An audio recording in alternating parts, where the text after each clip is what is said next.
Olá, boa tarde e boa noite a quem está do outro lado do Atlântico, né, professor Maurício. Estamos iniciando o 24º webinar do Print.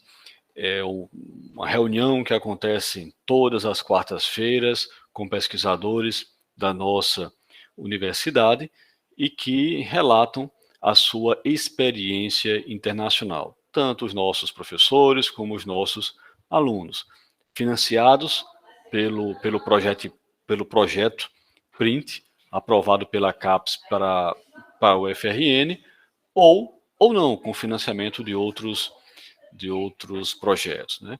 Então, toda quarta-feira, 16 horas, horário local, a gente está aqui recebendo um pesquisador. Hoje é a 24ª semana em que está o professor Maurício Roberto Bômio Delmonte, né, do Programa de Pós-Graduação em Ciência e Engenharia de Materiais. Programa que Maurício coordenou até recentemente, chegou a encaminhar, inclusive, o relatório, né, da avaliação quadrenal, foi ali no finalzinho, já passando para o professor achar, mas que conseguiu se manter na nota 7 nessa avaliação. Então, a UFRN dobrou o número de programas com nota 7, como resultado dessa avaliação quadrienal, dobrou o número de programas com nota 6.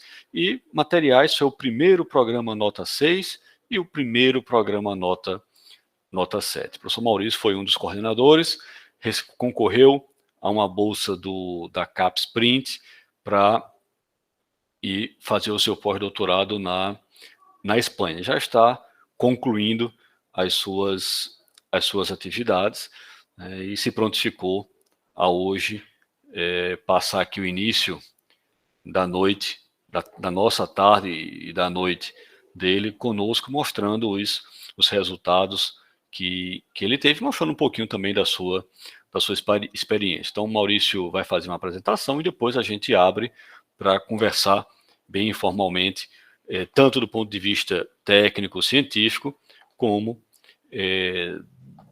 assuntos mais gerais que os alunos que estão assistindo tenham curiosidade de como viabilizar uma ida para o exterior. Nós vamos abrir, provavelmente na semana que vem, mais um edital, o último edital do projeto CAPES, tanto para doutorado sanduíche, como para professor visitante, ou seja, alunos e professores da UFRN vão poder concorrer mais uma vez para saídas no ano de 2023 e 2024. Então, Maurício, muito obrigado pela disponibilidade.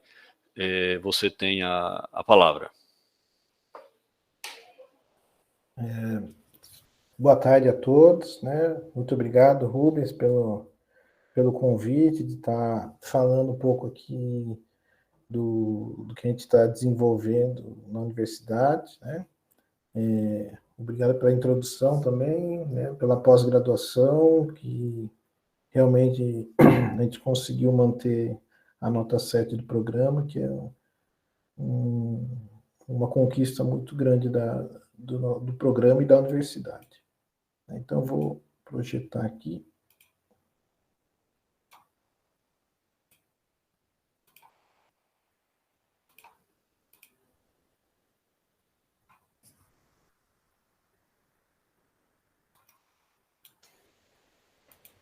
Está aparecendo aí, Rubens? Pronto, agora sim, modo de apresentação. Tá, aqui não consigo enxergar agora o... Tá tudo certo, qualquer coisa eu lhe falo. Viu? Tá certo. Então, boa tarde novamente. Vou falar hoje do desenvolvimento dos materiais catódicos para aplicação em baterias de íon sódio. Certo? Um sumário um pouquinho da apresentação, né? Eu vou falar um pouco da cidade de Córdoba, certo? Da Universidade de Córdoba, onde está sendo desenvolvidos os trabalhos, a parceria UFRN Universidade de Córdoba, as pesquisas já realizadas que a gente tem feito com o grupo aqui da universidade, falar um pouquinho de armazenamento de energia, baterias de lítio, que vai ser a base, né, do que a gente vai falar hoje, explicar por que as baterias de sódio e os óxidos lamelares, né, de sódio, níquel, manganês, que são os materiais que a gente vem desenvolvendo e estudando a partir dos grupos de pesquisa. Certo? Então, aqui a gente tem um mapa, né, da Espanha, né, e Córdoba está localizado, né, na comunidade autônoma de Andaluzia, no sul da Espanha. Né? A comunidade autônoma é como se fosse a região da Espanha. Certo? Então, Córdoba, né, ela é bem, o sul da Espanha em geral, é muito conhecido por dois grandes produtos, né? As azeitonas e o óleo de azeite de oliva, certo? E o famoso jamón, né? O jamón, que é o presunto Parma, que a gente chama também. Né? Então, esses são os produtos principais, né, do sul. E também na cidade de Córdoba, né, a gente tem a gastronomia típica, né, que quem vem para aqui, para a cidade de Córdoba, e não experimentar o famoso flamenquim, que é uma carne de porco enrolado com jamón e queijo, e el salmorejo, que é um creme de tomate, pão e azeite, veio a Córdoba. Né? Então, isso é isso que eles comentam aqui na cidade. Outra coisa que é muito interessante da cidade é que ela possui 4 lugares decretados Patrimônio Mundial da Unesco. Certo? Então, o primeiro patrimônio declarado da cidade, né, foi a Mesquita Catedral. Né? Em 1984, ela recebeu o título, que foi originalmente construída, né, em 785 depois de Cristo por Abd ar-Rahman. Né? Então, o sul da Espanha, ela tem uma característica muito muçulmana, né? A arquitetura, a culinária, alguns costumes muçulmanos. Né?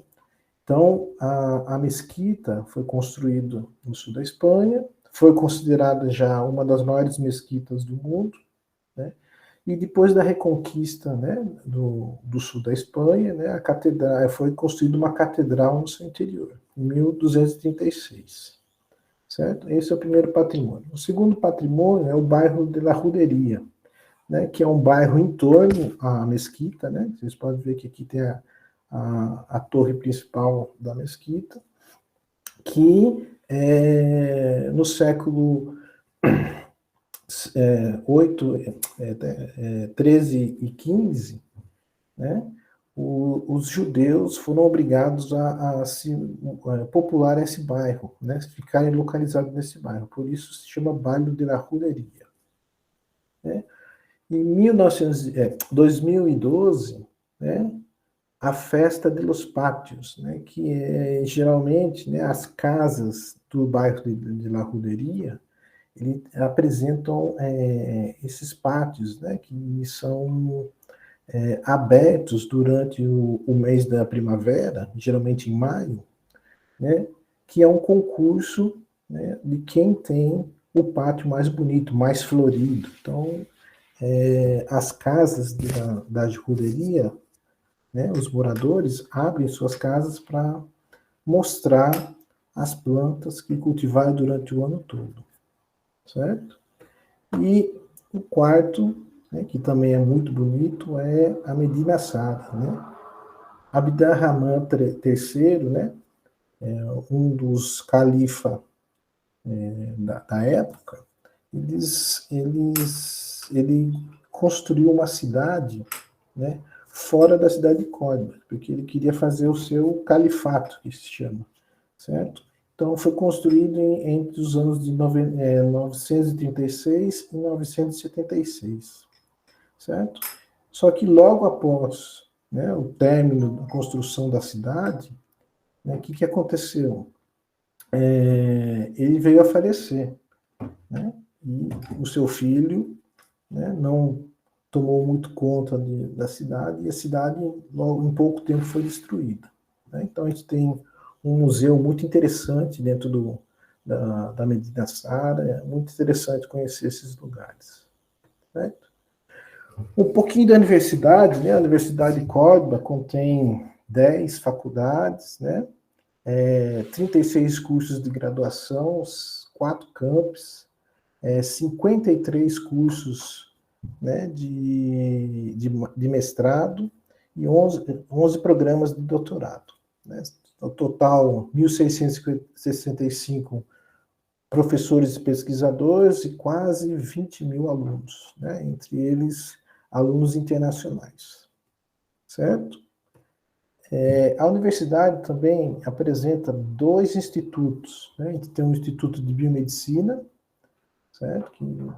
Que não é dentro do campus que eu estou, fica próximo ao hospital, e o Instituto de Química Fina e Nanoquímica, que é onde está localizado o departamento onde eu estou trabalhando. Certo? Também a universidade, né, tem cursos muito reconhecidos, né? Por exemplo, ciências agricultura, né? Tá tá muito bem ranqueado, o curso de veterinária, certo? E engenharia química também, certo? E apresenta diversos cursos, programas, né? Europeus, né? Erasmus, que é uma mobilidade de pessoas, alunos, que eu vou falar um pouquinho mais para frente isso, certo? E aqui a gente tem algumas fotos, né? Aqui a gente tem a reitoria, certo? Que era a antiga faculdade de veterinária, agora eles têm um hospital, mudou. Né? Aqui é o campus de Rabanales, onde é o departamento onde a gente trabalha, né? Que são 8 prédios, né? Distribuídos, e os departamentos distribuídos desse prédio. Tem um anfiteatro aberto e uma capela onde é realizado os eventos de formatura, colação de grau e assim por diante. Certo? Falar um pouquinho da parceria, né, aqui da universidade. Né?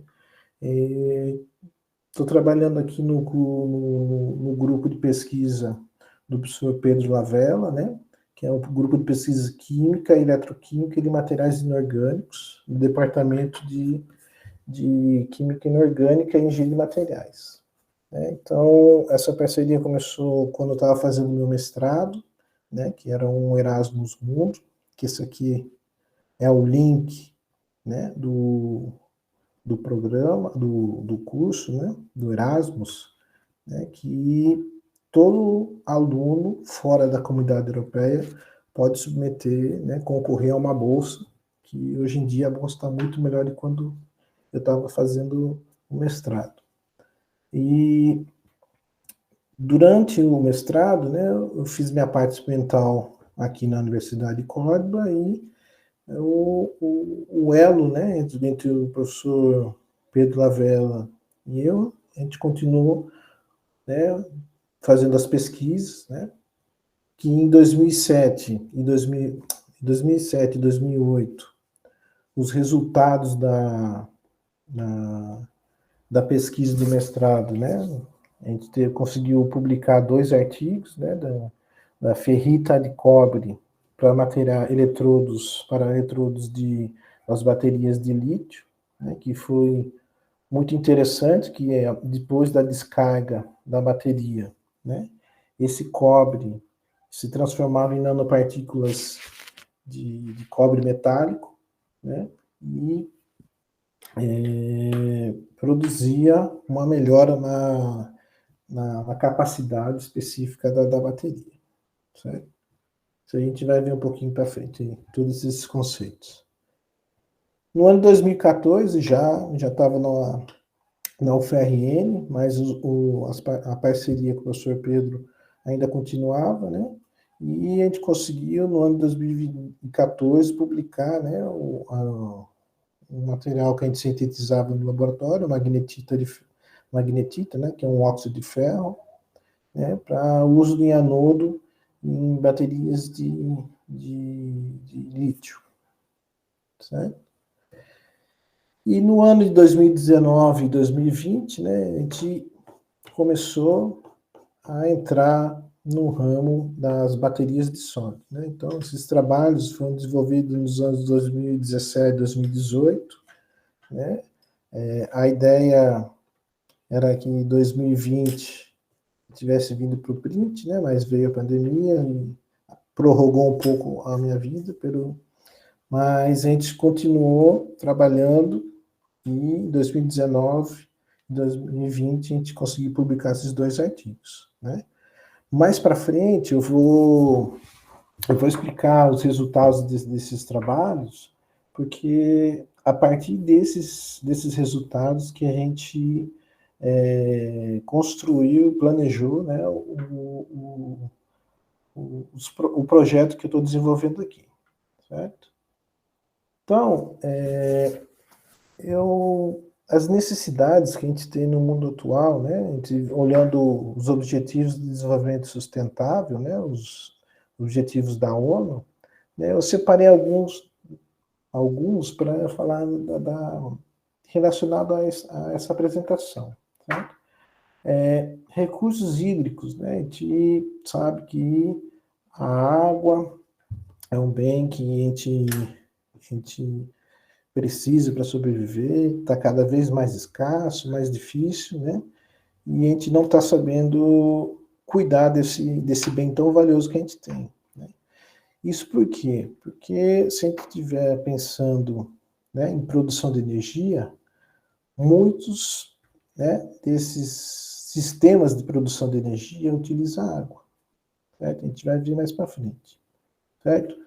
O outro objetivo é um desenvolvimento sustentável. Né? Se a gente pensar na linha de baterias, a gente está falando em reagentes químicos e um consumo, né, muito grande de dispositivos. Então, a gente tem que pensar no desenvolvimento de materiais, né, que não sejam agressivos ao meio ambiente.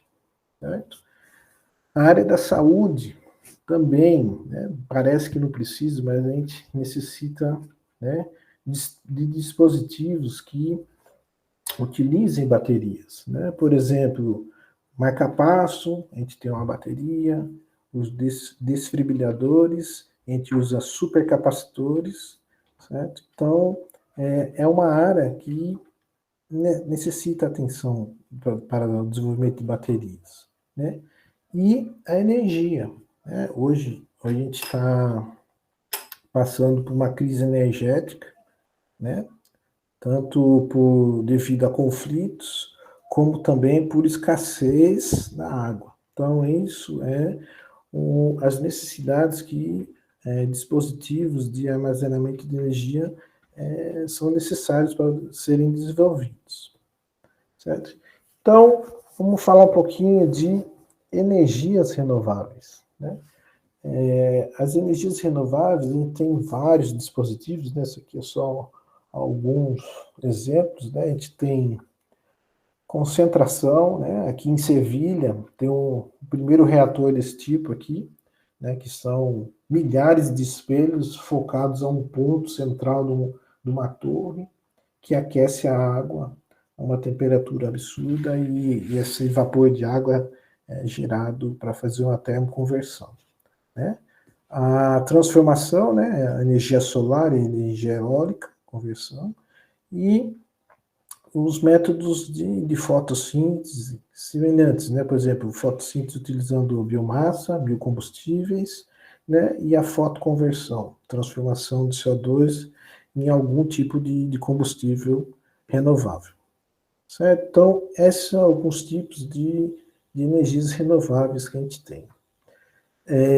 Já pensando no âmbito do Brasil, né, eu trouxe para vocês aqui um relatório do Balanço Energético Nacional, né, que está de 2018 e 2021, que é relacionado ao ano anterior, certo? Então, o que tem?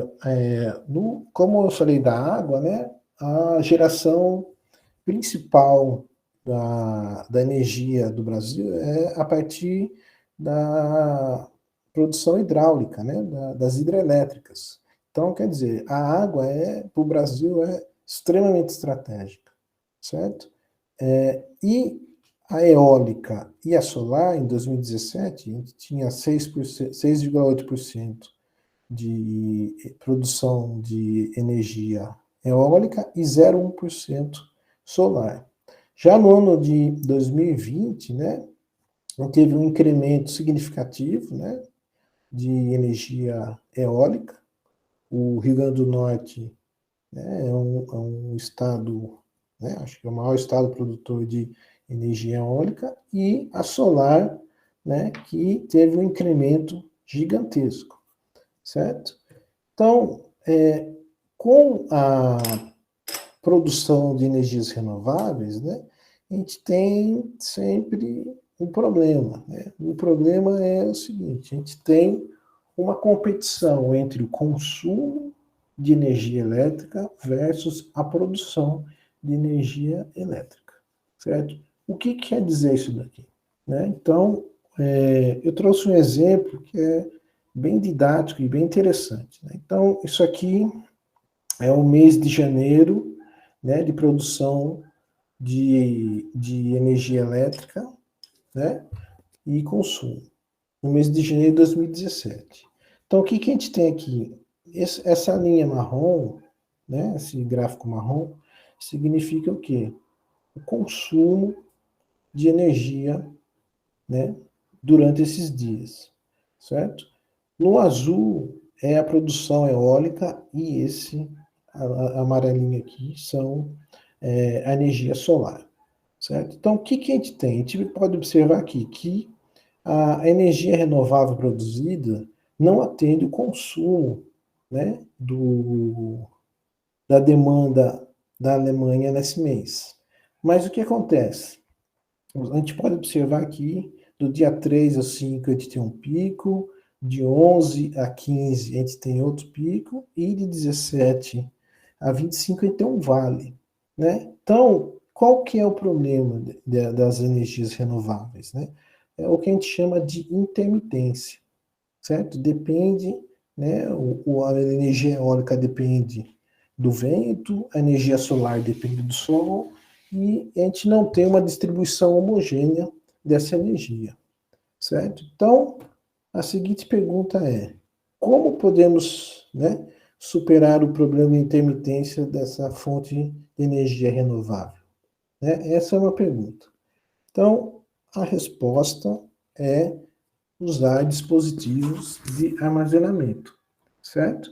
Então, os dispositivos de armazenamento de energia podem ser divididos em três classes, né? O primeiro, capacidade de armazenamento, certo? E o segundo, velocidade de liberação da energia armazenada, certo? Então, o que a gente tem? A gente tem dispositivos de longo prazo, né? Então, são os dispositivos de gerenciamento de energia elétrica. Então, por exemplo, uma hidrelétrica é um gerenciamento de longo prazo, né? A gente vai armazenando água para usar quando necessário, certo? Curto prazo, a gente libera uma grande quantidade de energia num curto espaço de tempo, então supercapacitores, certo? E de médio prazo, que é a manutenção de energia, que são as baterias, certo? Então, as baterias são dispositivos de manutenção de energia, né? Quem nunca tem um no-break, quando acaba a energia, esse no-break mantém por um certo tempo o seu dispositivo ligado até que dure a capacidade dessa bateria, certo? Então, a gente tem o quê? Né? A evolução das baterias, certo? Então, essas baterias, né, se a gente for ver nessa imagem aqui, a gente tem que, em 1983, um celular era muito grande, né? Muito grande, muito pesado, né? E ao longo dos anos, esse celular que era muito grande, muito pesado, ficou mais leve e mais eficiente, certo? Então, para o desenvolvimento dessas baterias, a gente tem que entender os conceitos das baterias, né? Então, a gente pode ter uma bateria primária e uma bateria secundária, certo? Ou pilhas, certo? Uma pilha primária, o que quer dizer? A energia está armazenada em reagentes químicos, né, que após de uma reação de oxirredução que ocorre dentro dela, quando finaliza, essa pilha tem que ser descartada, certo? Então, um exemplo é a pilha de zinco-ar, pilha de zinco-carbono, as pilhas alcalinas, né, que são as mais utilizadas, e as pilhas de lítio primária, né? A gente tem essa pilha de lítio primária, certo? E a gente tem as pilhas secundárias, né? Que são pilhas que quando termina a sua reação de descarga, se a gente aplicar uma diferença de potencial, a gente consegue carregar essa bateria e reiniciar o processo, né? Então, a gente tem as baterias de chumbo ácido, que são muito utilizadas nos automóveis até hoje, né? As baterias de níquel-cádmio ou hidreto metálico óxido de níquel, né? E as baterias de íon lítio, certo? Essas são algumas baterias secundárias, certo?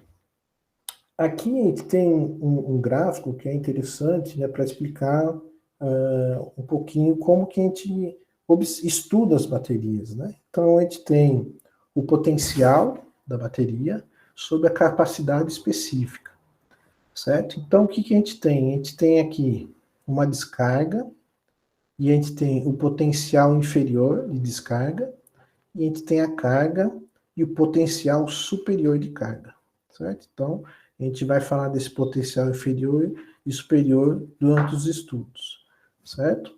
Aqui a gente tem esterese entre a carga e descarga, que de alguma maneira, né, durante a carga, essa diferença da descarga para a descarga é consumida pela bateria, e a ineficiência colombiana, que é uma reações que ocorrem dentro da bateria que são irreversíveis. A gente não consegue recuperar essa capacidade. Certo? Então, alguns exemplos aqui das baterias de níquel-cádmio, né? A gente tem as pilhas secundárias de níquel-cádmio, né, que a gente tinha o ânodo de cádmio e o cátodo de óxido hidróxido de níquel. E o hidreto metálico e óxido de níquel, né, que a gente tem hidreto metálico no ânodo e óxido de hidróxido de níquel no cátodo, né? Então, essas daqui são baterias secundárias que foram muito utilizadas, né? Os primeiros celulares, né, eram muito grandes porque a gente necessitava 3 baterias dessas daqui para ter uma voltagem interessante para a utilização. Então, esse era o problema, né, do dispositivo tão grande, certo? Mas qual que são os problemas, né, e vantagens dessas baterias, né? A níquel-cádmio, né, voltando lá no slide das necessidades, né, o cádmio, para a parte de sustentabilidade, né, praticamente são poucos os fornecedores que produzem esse tipo de bateria utilizando cádmio, certo? Já o níquel, o metal hidreto, né, a gente tem o quê? Uma melhor, né, capacidade específica. Então, a gente está eliminando um composto indesejado, né, e tendo uma maior capacidade, né? Porém, a gente tem um problema nessas duas baterias, né, que muitos de vocês conhecem como efeito memória, certo? O que é esse efeito memória? Esse efeito memória é o seguinte: a gente tende, né, a usar a bateria, né, e usar até uma determinada porcentagem de capacidade, certo? Então, quando a gente faz o ciclo de carga e descarga, né, por exemplo, a gente para aqui em 1.600 mAh e fica utilizando a pilha, né, nesse intervalo, a gente gera uma porção, né, não utilizável, né? Então a bateria entende e fala assim: eu só posso chegar até aqui em 1.600, né? Por que isso ocorre, né? Porque a gente vai, né, gerando o crescimento dos cristais dentro do eletrodo, certo? Então, o que acontece com esse crescimento dos cristais? A gente aumenta a resistência interna da bateria e, consequentemente, a gente tem perda de capacidade. Então, o efeito memória é, vamos dizer, um ajuste da bateria conforme você usa ela, certo? Então, dentro, né, dessa gama de pilhas e baterias, né, a gente tem, né, o desenvolvimento das baterias de íon lítio, né, que elas têm como vantagem uma elevada densidade de energia, devido ao lítio ser um composto de maior, que apresenta menor densidade de redução. São compostos, né? O lítio é o metal mais leve e não apresenta o efeito memória que eu falei agora. Eu vou explicar um pouquinho mais para frente para vocês, certo?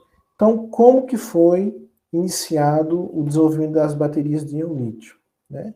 Inicialmente, né, eles pegaram a pilha primária de lítio, né, que era composta por uma lâmina metálica de metal lítio, certo? E um composto de intercalação, nesse caso um grafite, certo?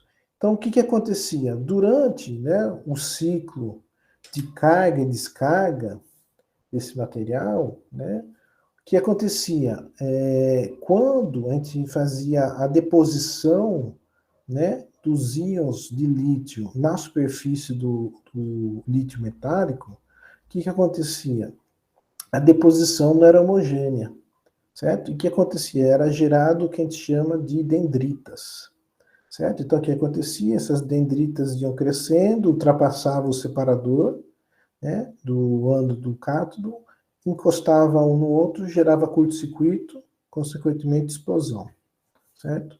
Então, a partir, né, que descobriu-se da formação das dendritas, né, os pesquisadores começaram a fazer o quê?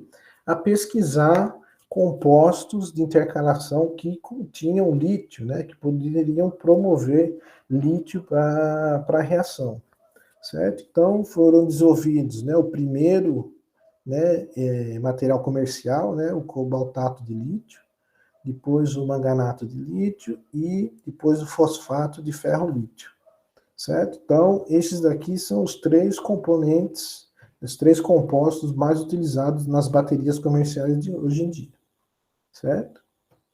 Então, o que aconteceu? Né? A gente tirou o lítio metálico e colocou um composto de intercalação, certo? Então, a gente tinha o cátodo, um composto de intercalação, e o ânodo, outro composto de intercalação, né? Que nesse caso vai ser o grafite, certo? Então, o que a gente tem ao total? Né? A gente tem remoção do lítio metálico, a gente perde na parte de voltagem, né? A gente tem um menor potencial, porém a gente ganha muito, né, na parte de segurança da bateria, né?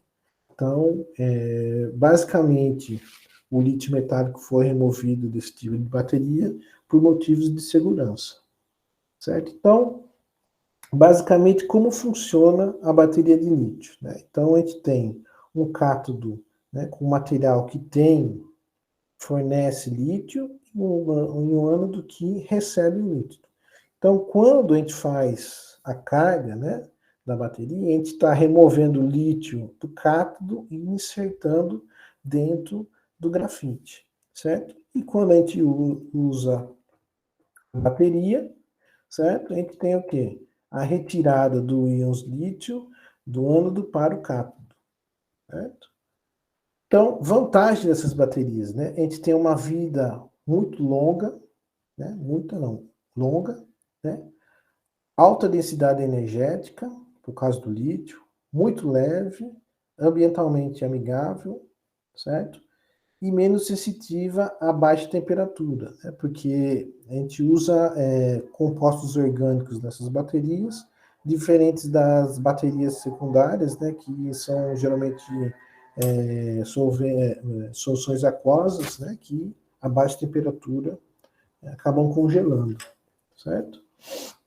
Então, o efeito memória, né, que todo mundo acha que as baterias de lítio têm um efeito memória, mas as baterias de lítio não têm um efeito memória. O que eles têm é que quando essas baterias foram desenvolvidas, elas têm um certo número de ciclos, né? Por exemplo, 1000 ciclos, 3000 ciclos de carga e descarga, certo? Então, o que acontece? Quando você, né, usa o seu celular até uma determinada capacidade, o que acontece? Você está perdendo esse resto de capacidade que esse ciclo podia fornecer para você, certo? Mas o que acontece? Você não tem transições de fase, não tem crescimento de cristais que aumente a resistência da bateria, certo? Então, o que a gente tem, né, é perda de capacidade por você não utilizar o que tem, que estava faltando, certo?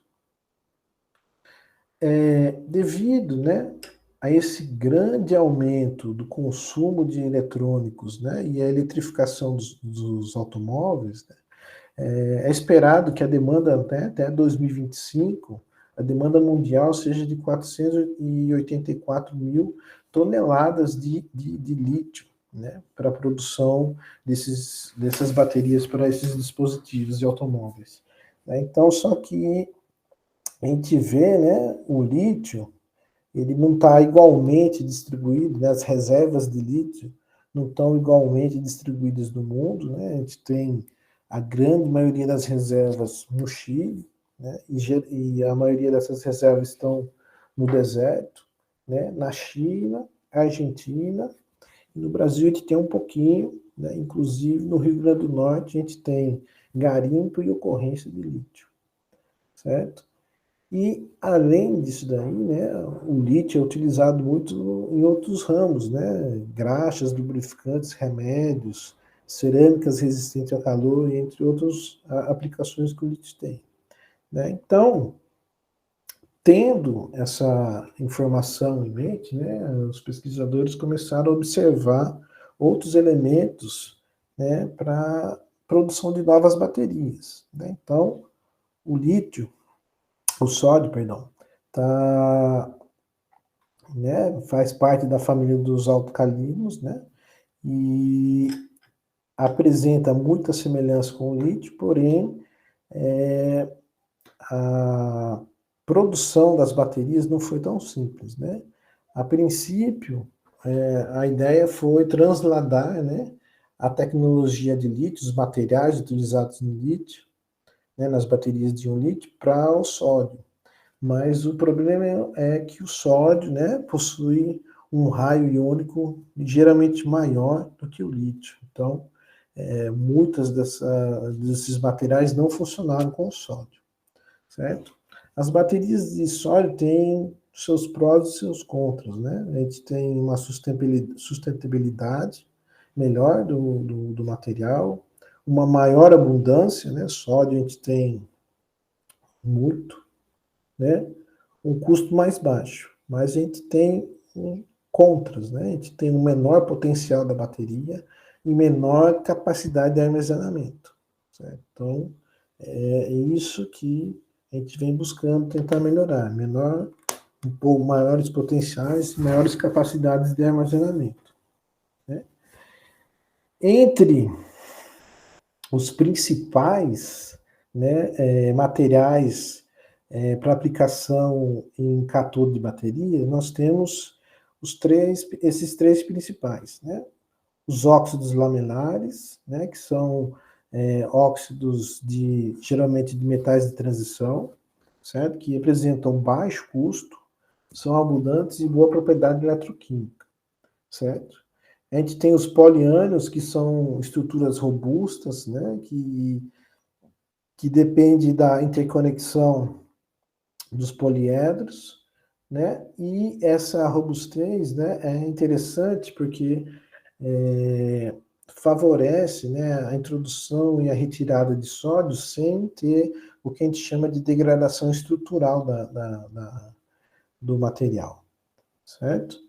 E a gente tem os análogos de azul da Prússia, né, que são complexos de ciano, né, que a gente pode utilizar diversos metais de transição também, né, e eles apresentam canais, né, de difusão muito rápido. Então, quer dizer, a difusão do sódio dentro da estrutura é muito rápida.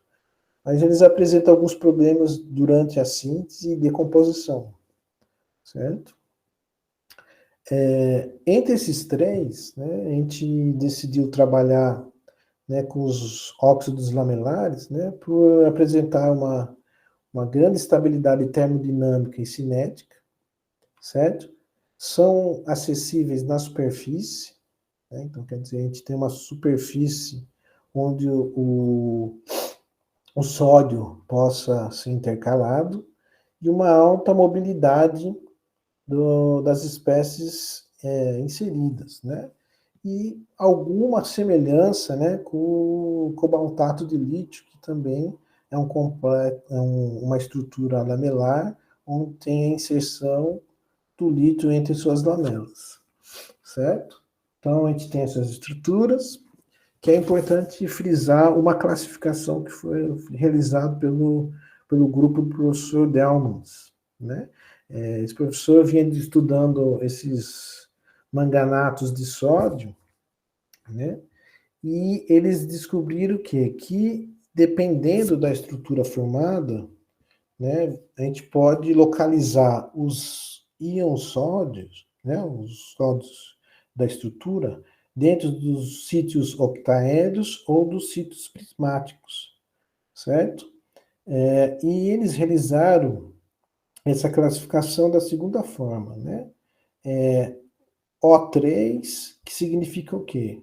Que o íon sódio está localizado, né, nos sítios octaédrios da estrutura, e nós temos 3 canais de intercalação do sódio, certo?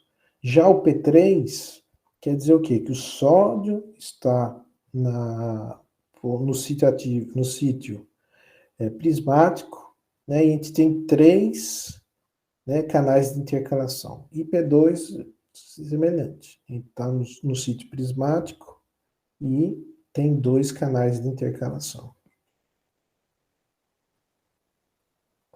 Certo? Então, a partir, né, desses estudos, das conversas que nós tivemos, né, o professor Pedro e eu, a gente decidiu trabalhar, né, com esses óxidos lamelares, né, o mais estudado é esta composição, certo? E a partir desse estudo a gente conseguiu publicar o primeiro artigo que eu comentei com vocês lá em cima, certo? Então, a gente usou basicamente, né, o material e usou um surfactante durante a síntese. Então, a síntese basicamente consiste, né, na mistura dos precursores, né, na estequiometria, e adição de cloreto de guanidina, com 2, 4 e 8%.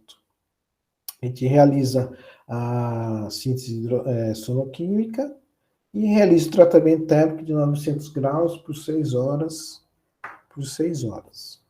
certo?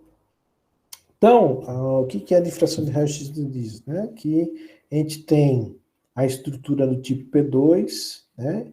Em que os sódios estão localizados na estrutura prismática, e a adição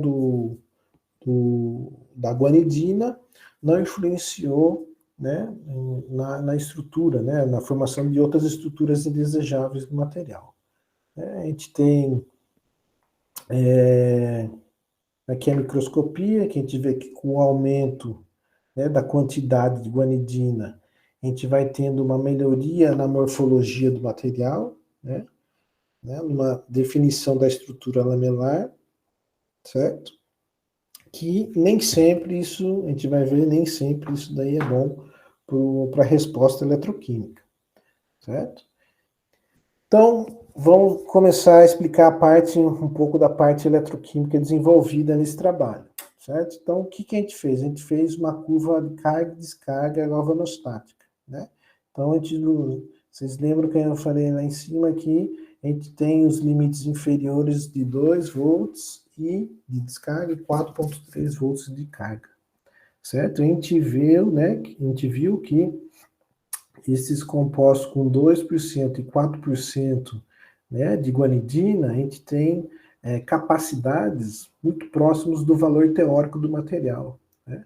Só que o que a gente vê? A gente vê uma baixa eficiência, quer dizer, essa capacidade a gente perde ela rapidamente, né? Então a gente foi investigar por que ocorria isso, certo? Então o que a gente fez? A gente fez um ciclo de carga e descarga entre 2 e 4,3 volts e realizou o quê? O raio-x excito. Então o que quer dizer isso daí? A gente faz uma carga desse material e vai retirando os eletrodos e vai fazendo raio-x, certo? Então o que acontece? Nesse patamar de 4 volts, né, a gente vê que a gente tem a estrutura P2, certo? A estrutura inicial do material, certo? Só que quando a gente chega na voltagem de 4,2 volts, o que acontece? A gente observa o quê? O aparecimento da estrutura O2, o pico principal da estrutura O2. O que acontece? Quando a gente tem transições de fases dentro da estrutura, da pilha, né, essa transição consome energia, certo? E se essa transição não for reversível, né, a gente vai perdendo essa energia que a gente vai, devido à transição de fase, certo? Então, o que a gente fez? A gente fez um teste de cinética, né? O que quer dizer isso aqui? Né? A gente fez o ciclo de carga e descarga em diferentes cinéticas. O que quer dizer? Né? Então, a gente está usando... O que quer dizer esse código C/20, C/10, C/5? Isso quer dizer o quê? Que a gente tem a capacidade, né? E nós realizamos cálculos que essa capacidade da bateria seja descarregada em 20 horas, certo? Então, quer dizer, é uma cinética muito lenta, certo? Então, quer dizer, o sódio vai saindo de um eletrodo para o outro muito devagar. E a gente vai aumentando essa cinética. Então, quer dizer, C/10, 10 horas, 5 horas, 2 horas. C é 1 hora. 2C, meia hora, 4C, 15 minutos. Então, quer dizer, em 15 minutos você descarrega a bateria. Certo? Então, o que acontece? Quando a gente faz isso daqui, a gente vê que a capacidade específica cai muito rapidamente. Certo? E quando a gente retorna para uma cinética muito lenta, o que acontece? A bateria, né, as capacidades continuam caindo. Certo? Então, isso daí pode ser o quê? Né? A presença dessa fase P2O2, certo? Que está interferindo, né, na capacidade. O que a gente fez, né? A gente sabe, né, que essa fase O2 começa a partir de 4,1. Então, a gente limitou a, a voltagem superior em 4. Né? A gente perde em capacidade específica inicial, né, que aqui a gente começa quase, né, com 140, a gente cai para 80. Né? Porém, né, a capacidade, né, quando retorna, é mantida. Isso é importante. A gente tem que manter essa capacidade. Né? Essa simulação que a gente faz aqui de cinética, né, para vocês entenderem um pouquinho melhor, é como a gente estivesse usando o celular. Né? O celular está desligado em cima da mesa, a única coisa que está consumindo é o sinal da antena. Então é uma descarga muito pouca. Né? Então uma cinética muito baixa. Então o que acontece? Você pega o celular, liga a tela, tem que ir botar energia na tela. Ah, eu quero acender a lanterna da bateria, consome mais energia. Ah, vou ligar um aplicativo, 2 aplicativos. Então, é a demanda que a bateria vai ter. Então, conforme você vai demandando, essa capacidade não pode cair muito, certo?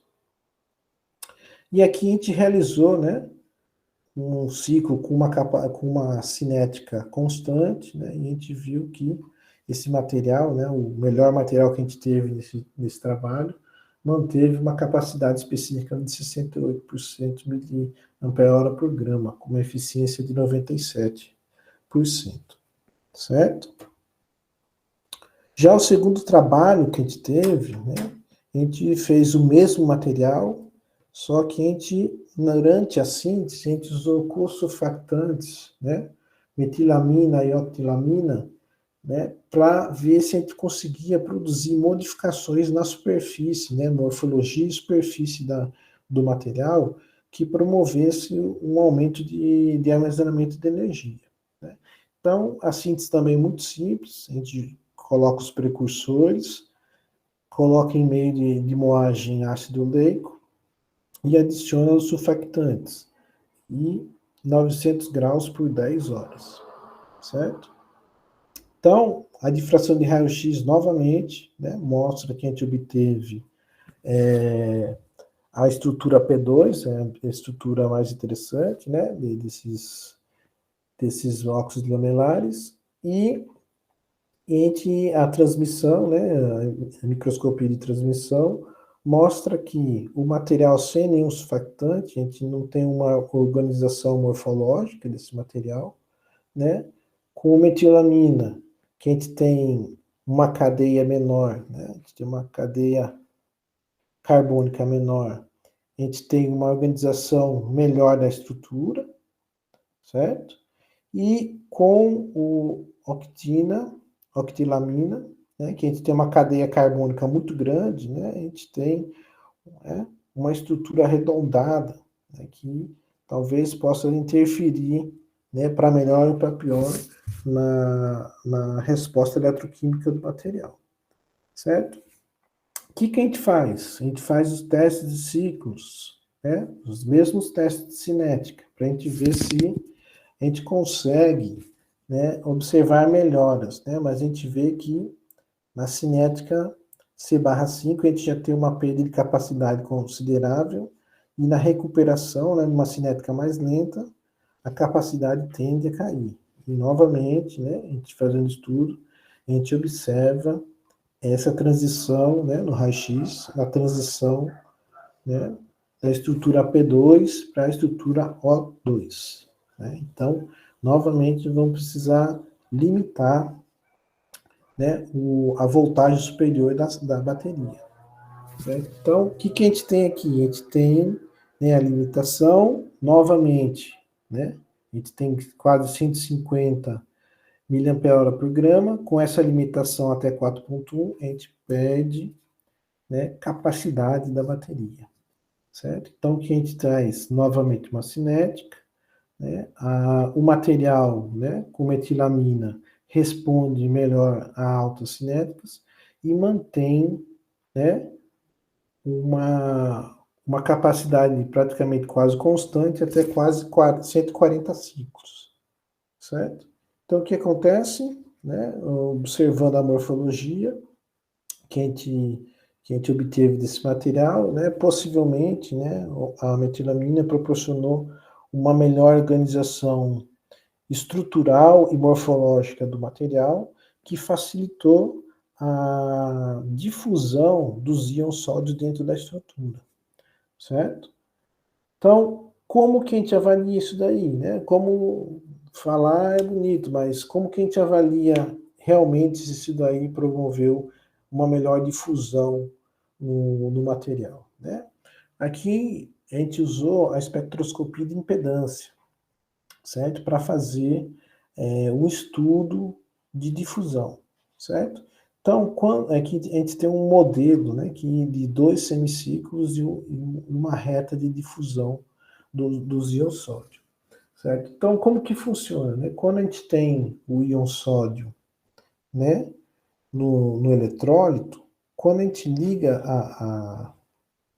a bateria, certo? A gente tem o quê? Uma resistência, que é a resistência o quê? De começar a mobilidade desses íons sódio. Então, essa é a primeira resistência aqui, resistência do eletrólito. Quando a gente coloca os eletrodos de sódio, de lítio também, né, principalmente de lítio, a gente tem o que a gente chama da formação de uma capa uma capa isolante, né? Uma capa protetora, que se chama Solid Electrolyte Interface, né? É um eletrólito sólido, certo? Então, o que acontece? Quando a gente forma isso daqui, né, o sódio tem que chegar e ultrapassar essa barreira, certo? Que é essa segunda resistência, certo?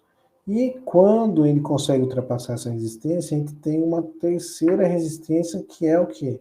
A transferência de carga, certo? O que vai acontecer? Aqui a gente vai ter no sódio, nessa última parte da interface, cargas positivas, e esse sódio só vai começar a difundir, né, pelo material quando um elétron chegar aqui. Então, é a transferência de carga, que é outra resistência, certo? E depois que ele entrar dentro da estrutura, a gente tem a difusão do material, certo? Então, quando a gente fez esses estudos, né, para a primeira carga e a primeira descarga desse material aqui, né, do metilamina, né, a gente observa que dentre os materiais a gente tem as menores resistências do material, certo? Então, quer dizer, o que quer comprovar isso? Que, né, o co-surfactante utilizado, né, metilamina,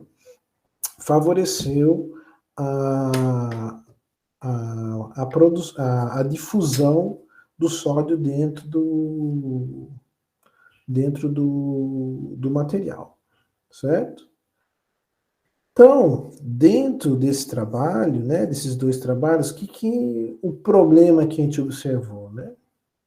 O que a gente observou, e a literatura também observa isso, né? Que essa transição da fase P2, da estrutura P2 para a estrutura O2, né, é uma fase deletéria, é ruim para a bateria, certo? Por quê? Porque quando a gente tem mudanças de fase, né, do mesmo material, o que a gente está gerando? A gente está gerando estresse no material. Então, a gente tem que a gente chama de fadiga estrutural, certo? Então, aqui a gente tem uma imagem, né, de um eletrodo que a gente fez carga e descarga, né? Vocês podem ver que a gente tem o quê, né? Alguma das lamelas, né, desses canais já estão degradados, né? Então isso atrapalha na difusão do sódio dentro do material, certo? Então, quais são as estratégias, né, que a literatura vem buscando para melhorar esse tipo de materiais lamelares, né, esses óxidos lamelares? Melhoria, né, novos designs de composição desse material, otimização da estrutura, certo? Fazendo modificações estruturais, substituição catiônica, né? Compensação de sódio, né? Existem trabalhos que eles fazem coatings que contenham mais sódio também, que tem esse material e mais sódio a partir do coating, e modificações superficiais, certo? Essas são as estratégias. Para os trabalhos que a gente tem desenvolvido no ano 2020, né, 2022, a gente trouxe duas propostas para serem desenvolvidas aqui, né? E as duas propostas são dois materiais diferentes, só que como a gente está falando de energia, né, o processamento energético desses materiais por fornos convencionais, né, vocês viram, né, que a gente usa 6 horas, 10 horas. Na literatura você encontra materiais 12 horas, 28 horas de calcinação. Né? Então a gente propôs, né, fazer esses mesmos materiais, só que fazer o tratamento térmico em fornos de micro-ondas. Forno de micro-ondas, certo? Por quê? Porque a gente consegue, né, altas taxas, né, de aquecimento, certo? E tempos reduzidos. Né? Então, aqui a gente fez 1 hora, 2 horas, 4 horas, e aqui 2 horas em taxa de aquecimento 20 graus por minuto. Que isso dificilmente um forno convencional consegue chegar. certo? Então, nesse trabalho, a estratégia era a otimização da estrutura, certo? E nesse seu outro trabalho é a substituição catiônica, certo? Adicionar um cátion novo na estrutura, certo? Então, no primeiro trabalho, né, os resultados que a gente tem, esse trabalho já está submetido, a gente está esperando resposta desse material, desse artigo, né? A gente realizou o teste preliminar da estrutura, né? Para vocês entenderem aqui um pouco a nomenclatura, né? A gente tem micro-ondas, 10 é a taxa de aquecimento e 2 é o tempo, 2 horas, né? 10, taxa de aquecimento 4 horas, taxa de aquecimento 20 graus por minuto, 2 horas e assim por diante. Certo? Então, a gente viu que numa taxa, né, de C/10, né, a gente teve, né, entre 2 volts e 4,3 volts, né, numa cinética muito lenta, a gente viu que a capacidade já cai muito rapidamente. Então, o que a gente fez? A mesma estratégia do primeiro trabalho, reduzir, né, a carga, né, a voltagem da carga.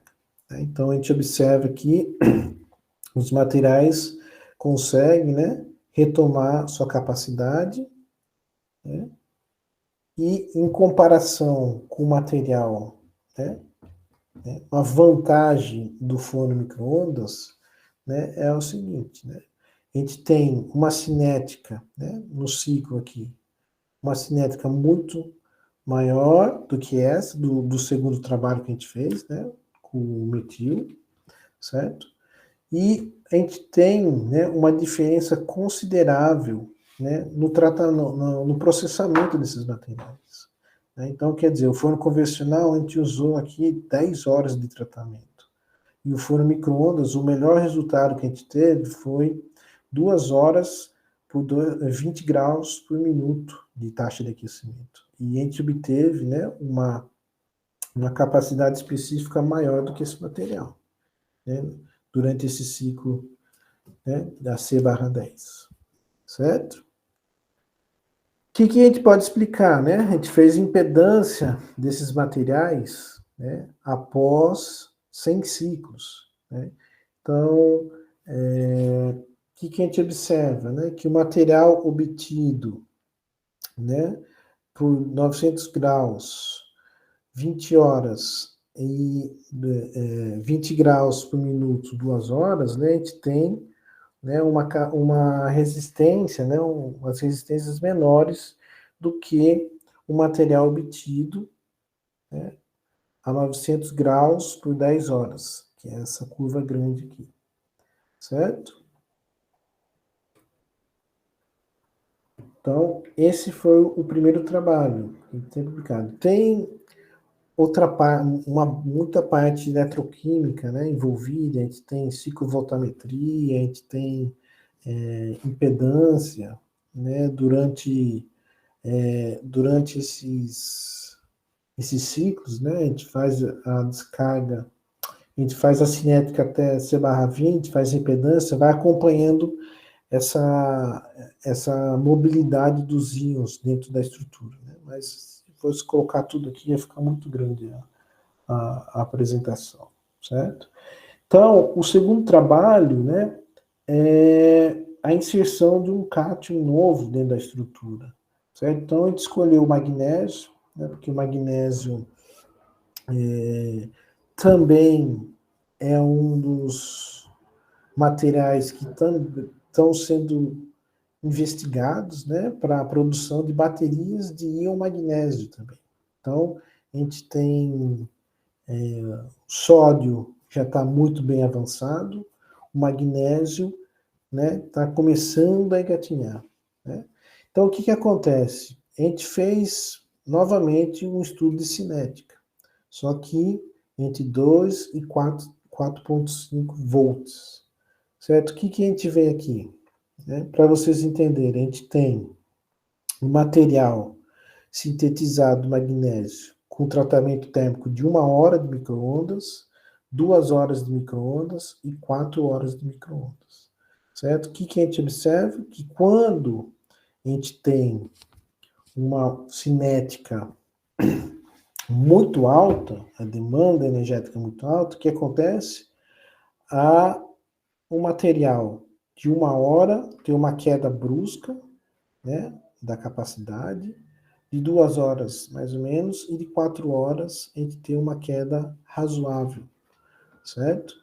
Então quer dizer o quê? Que em 4 horas já é um tempo suficiente para a gente formar uma estrutura que apresente uma boa difusão dos íons sódio dentro da estrutura cristalina, certo? Dentro das lamelas. E o que a gente fez em comparação? A gente fez também o material, né? Esse material aqui, por micro-ondas, sem a presença do magnésio, certo? E esse aqui, né, o CFM, foi feito por forno convencional, né, fazendo a mesma formulação desse daqui. Então, a gente fez formulação 4 horas e 4 horas, certo? Então, o que a gente observa, né? Que quando a gente tem uma cinética muito alta, tanto, né, o sintetizado em forno convencional como, né, o sem magnésio, né, a capacidade praticamente vai a zero. Né? O magnésio, a explicação disso está, o feito em forno convencional, né, que acontece? Não tem as estruturas, né, as lamelas muito bem formadas, então quer dizer o quê? O lítio encontra muitas barreiras para difundir na estrutura, certo? Então o que acontece? O material perde capacidade, certo? Já o material puro, feito por micro-ondas, sem a presença do magnésio, né, a gente já sabe, a presença, né, durante esses ciclos aqui, a presença da fase O2 vai ser muito presente. Então, vai ser um problema para quando a gente tiver necessidade de uma alta capacidade, uma alta densidade de descarga, certo? E praticamente a capacidade cai rapidamente, certo? Então, dentre esses três produzidos com magnésio e diferentes tempos, né, o de 4 horas foi o melhor que apresentou resultados, devido a que em alta densidade de corrente, ele manteve bastante a capacidade, certo? A gente está tentando fazer esses ensaios aqui também para ver se a gente consegue observar essa transição, né? Então, quer dizer, quando a gente coloca uma explicação da melhora dessa capacidade, retenção dessa capacidade, está relacionado ao quê? A eliminação dessa transição P2O2, e a gente começa a observar, né, o que a gente chama de uma transição reversível da estrutura P2OP4, né, que é isso daqui, ó. Então a gente vai tendo a descarga e a carga e aparece essa estrutura. O que é essa estrutura OP4? Né? Esses autores, Sheng e Yabuchi, que eles observam? Né? Que essa fase OP4 é uma fase intermediária da P2 com a O2. Então, o que a gente tem? A gente tem alternâncias, né, de sódio localizado na estrutura octaédrica, na estrutura prismática, octaédrica e prismática, e 4 lamelas de intercalação, certo? Então, o que acontece? A gente tem essa formação dessa nova estrutura, mas é reversível. Então, quer dizer, a capacidade de energia que a gente usa para produzir essa fase, na descarga, por exemplo, a gente recupera essa capacidade na carga. Então, não existe tanto problema nesse tipo de transição de fase. Certo? Então, o que a gente fez? Né? A gente fez um estudo, né, da difusão dos íons sódio para esses materiais sintetizados por micro-ondas. Né? Então, o que a gente observa? Né? Que o material sintetizado pelo forno convencional, ele apresenta uma maior capacidade, certo? Inicial, certo? E uma menor resistência em comparado ao sintetizado de 1 hora e de 2 horas, certo? Mas o que acontece? A gente já viu, né, que quando a gente tem uma maior demanda cinética, esse material praticamente vai para zero, certo? E quando a gente termina, né, os 100 ciclos que a gente fez o teste, né, a gente observa que o material, né, sintetizado 4 horas no micro-ondas apresenta menores resistências e o material sintetizado no forno, né, a gente apresenta uma resistência muito grande. Né? Aqui a gente tem os resultados numéricos. Né? Então, quer dizer, no primeiro ciclo, a gente tem resistências baixas, né, de mobilidade e da interface, né? E aqui na transferência de carga a gente tem maior. Porém, né, após 100 ciclos, né, essas resistências tendem a cair e do material sintetizado pelo forno convencional tende a aumentar, certo?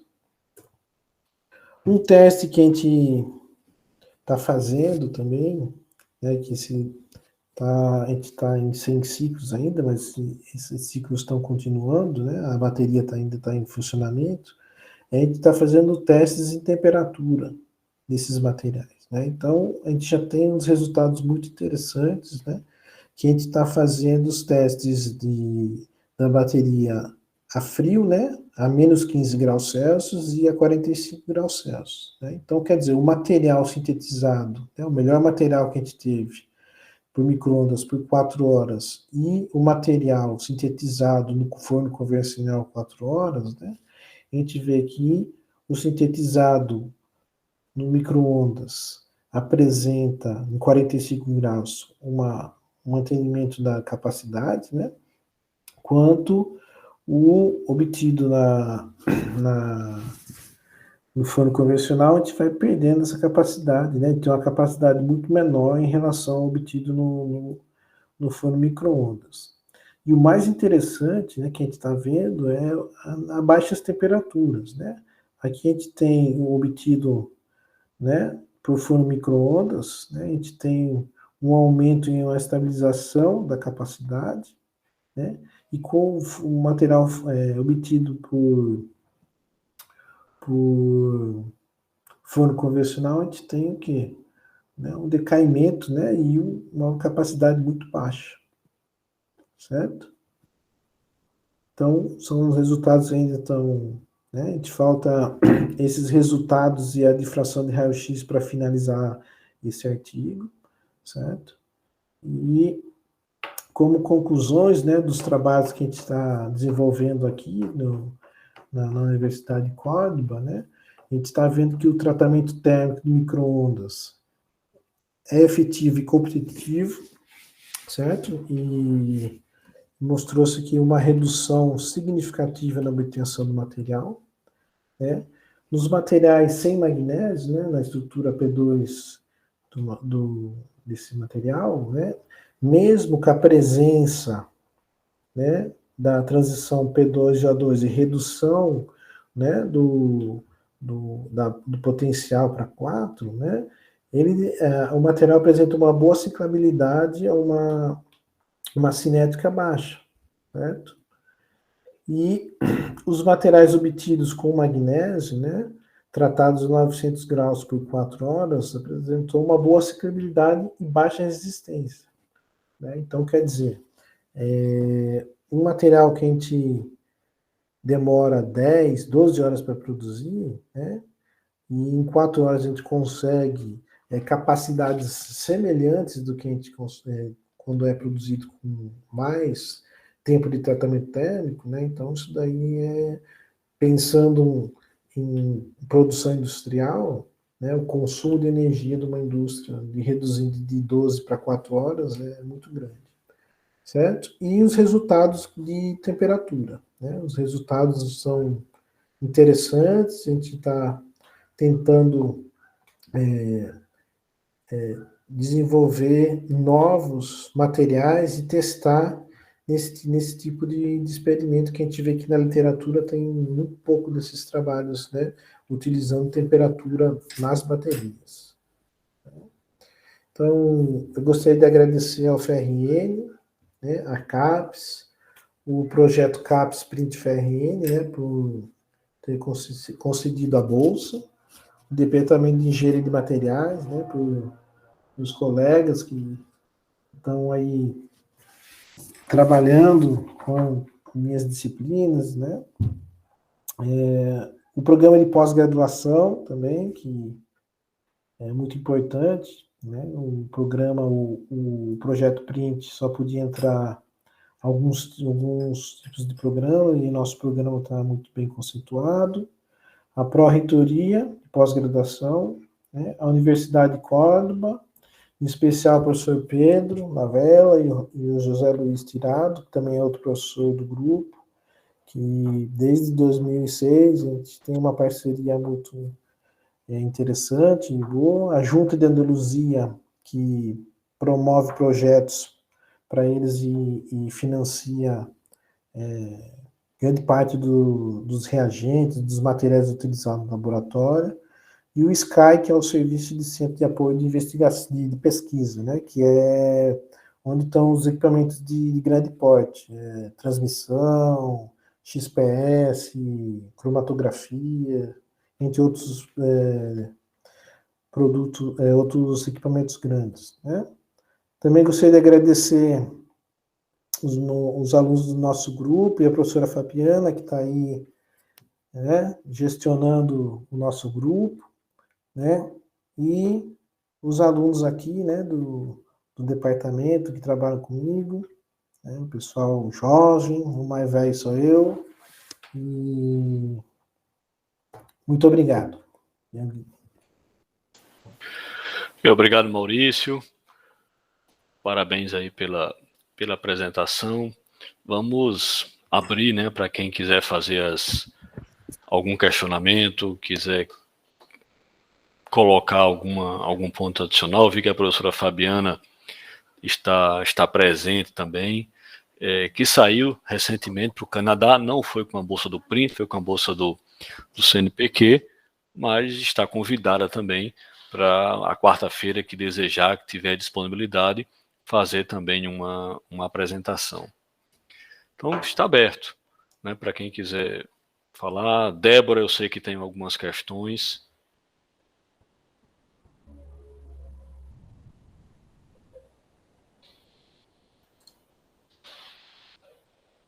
É só ligar o microfone, Débora, e falar, perguntar. Já tem gente saindo com medo ali que eu conheci. Boa tarde, professores. Boa tarde, pessoal. Minha dúvida é mais a respeito dos testes de proeficiência.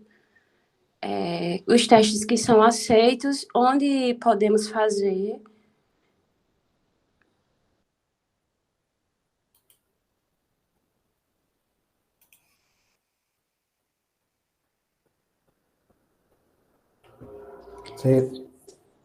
Você responde, Rubens?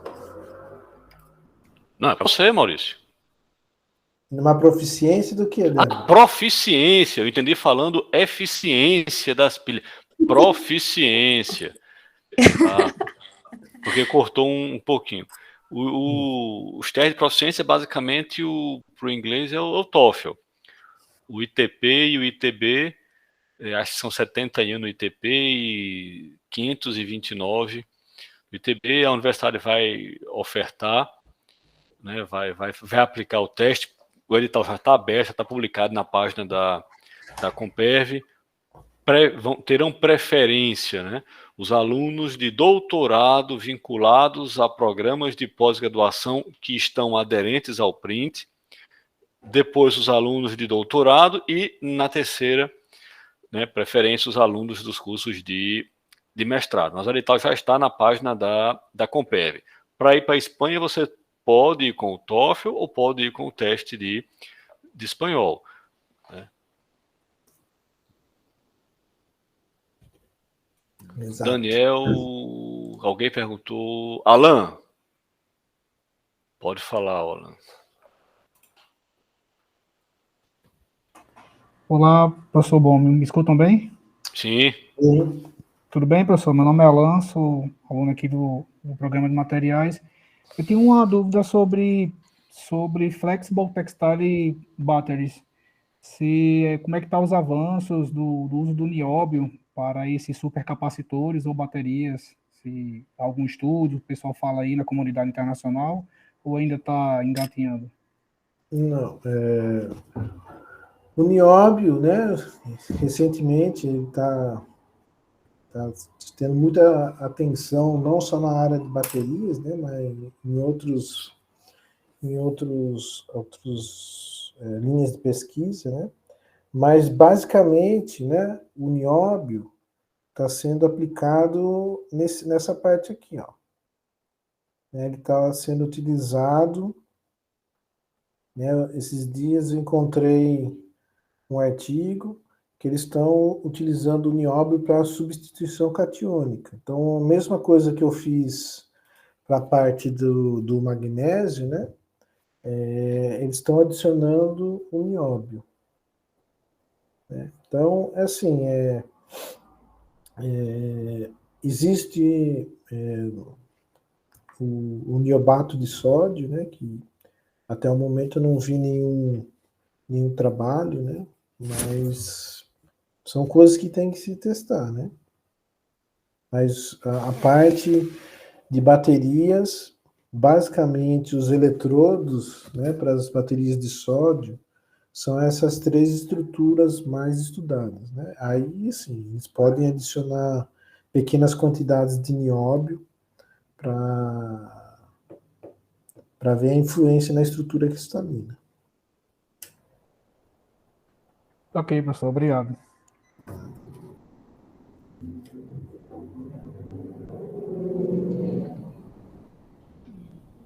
Mais alguém? Tereza, Carlos, o homem que veio lá do Ceará.